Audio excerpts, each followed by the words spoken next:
only statement before questions is Jason Hall has a fairly significant strain to his hamstring, so we'll likely miss the rest of spring ball, but we expect him back for summer conditioning. So non-surgical, nothing like that, just pretty good pull that needs some time off and some rehab. So questions? Was it easier to get through the first part of practice this time than on Monday? Easier, not easy, certainly, but yeah, easier. After the stretch part, though, we were a little sluggish. I talked to the team after practice. I thought it might have been because they thought day one might have been just a, hey, this is day one, set the tempo kind of deal, and then we're going to let up. And, they need to know that we never let up. And they responded pretty well at the end of practice. As tired as they were flying around pretty good. How long stretch last? I don't know. Probably only had 5 callbacks compared to 12 Tuesday, so I would guess 12 minutes, 12, 13, something like that. Still nobody standing out good or bad yet? No, I'll never, just for as long as you guys are here, I'm never going to comment on anybody's performance in shorts. It's just it's not football. So we'll wait and see. Tuesday after spring break will be a good indication of who stands out and who doesn't. Tom, what is your message to them about spring break? How they'll handle the next week? Be safe. You hear horror stories all the time over spring break, and I told them today, we're on a mission, and that mission doesn't press pause because you get a week off of school. There's still our culture needs to spread beyond just the building and the practice field. It needs to be in real life. And if you're with your brother, take care of your brother. If you're alone or go home with friends, just be smart. And our coaches will be in constant communication with them. Tom, is there anything to be taken from who's lining up first in their positions in these drills? No, I think you got to line up with 22. So, but we're doing a lot of rolling in and out too with the guys that don't jog out there the very first snap. They're rolling in pretty good, especially at the skill positions and the secondary, the D line. So I mean, there's again, we'll know a lot more after the pads come on. The quarterbacks, you can see how they throw up and how they.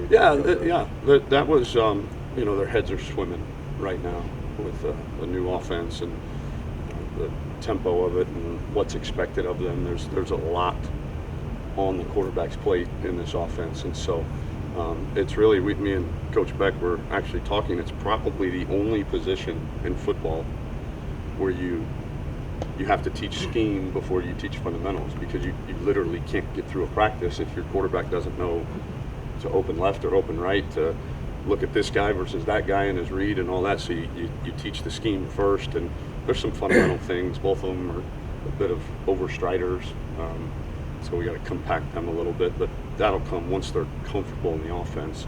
Then we can start talking about the minutia of fixing some of the issues with their mechanics. As a new head coach, As a new head coach, you get your hands on them for 2 days, then they're gone for a week. How do you handle that and worry about maybe forgetting some stuff during that week or anything like that?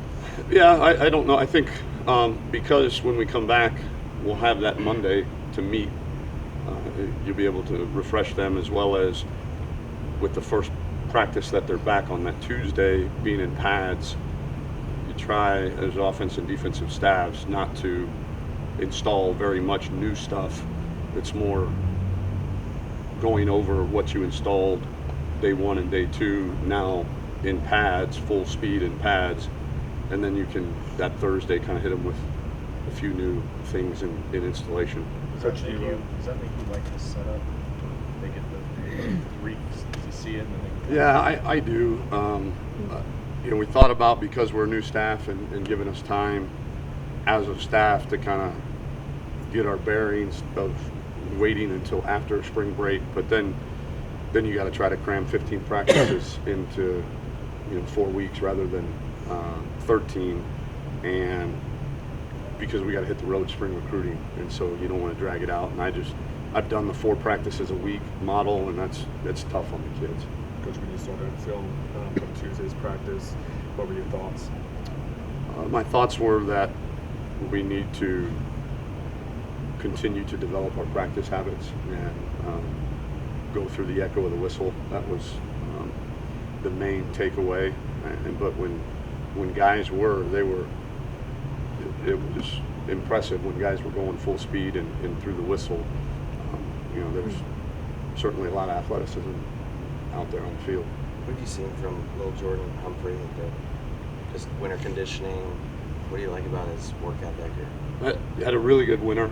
Out here, he's big, so he gets winded pretty fast. We got to get him in football shape. But he's a big guy that you can tell loves football and wants to get better. We saw John Barney practice with the safeties. Is that because of Jason Hall, or is that because that's where he wanted to be playing? That's where we'd like him to be playing, just because of what we do with that boundary safety and the communication that's involved. He's a really bright guy, and we're hoping that we don't need him at the corner depth right now, and that he can play back there. He's a physical guy that can support the run. So we're going to try to develop some of those young corners, knowing that John is capable of playing corner or nickel should we need him. Devontae Davis looks the part. I mean, he is put together. I mean, what did you see from him in winter conditioning? He didn't stand out, good or bad, so I really didn't notice him. It's hard when you got 80, 90 guys and you only have a few workouts to try to form an opinion on every single one. So I've heard a lot of good things about him. Like you said, looks the part. So we got to see if he can play football. These first 2 practices, what were you hoping to get out of them? Just practice culture, what the expectations are for a practice, and that the plays don't matter. They never will. It's how you prepare and how you practice, and then ultimately how you play, the effort and intensity that you play with. If you've got elite championship practice habits, you can call whatever play you want. If you got good players and you've recruited well, and I think that's really starting to sink in. Speaking of recruiting, Toniel Carter's one of the big recruits. He's on campus now.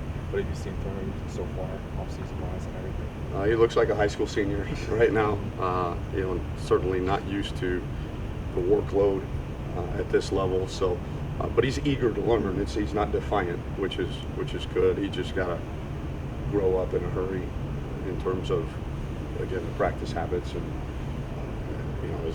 his head is swimming. If it's not, he went left, should have gone right. Okay, next time he went right, but he didn't have good ball security. Next time he went right, had good ball security, but then his footwork was bad. So there's always constant coaching with a guy with his lack of experience.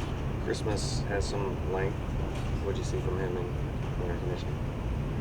A guy that needs to give better effort. That when he does go, he's an athletic guy, but he needs to learn how to go all the time. Is there any Time for 2 last ones, guys. Quarterbacks are wearing braces on their left knee. Is that a precaution thing? When did you start liking your quarterbacks? It was something we started at Ohio, or I started at Ohio State, because Coach Meyer, that was one of his deals, and it just, I think, gives them some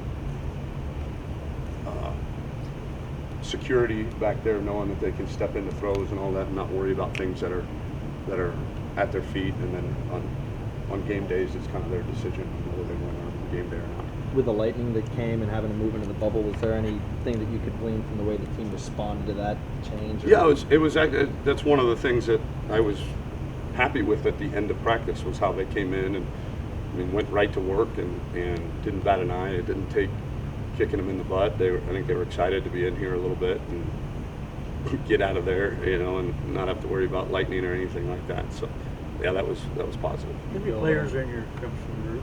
I don't know. I know there's 31 in gold. but I'm not sure of the other two levels. Does that change every day? No, That- no, but they're eligible to be nominated to move up a level at any time, but you've got to display some consistency. So we don't never put any time limits on it, but it's not an everyday thing. Sort of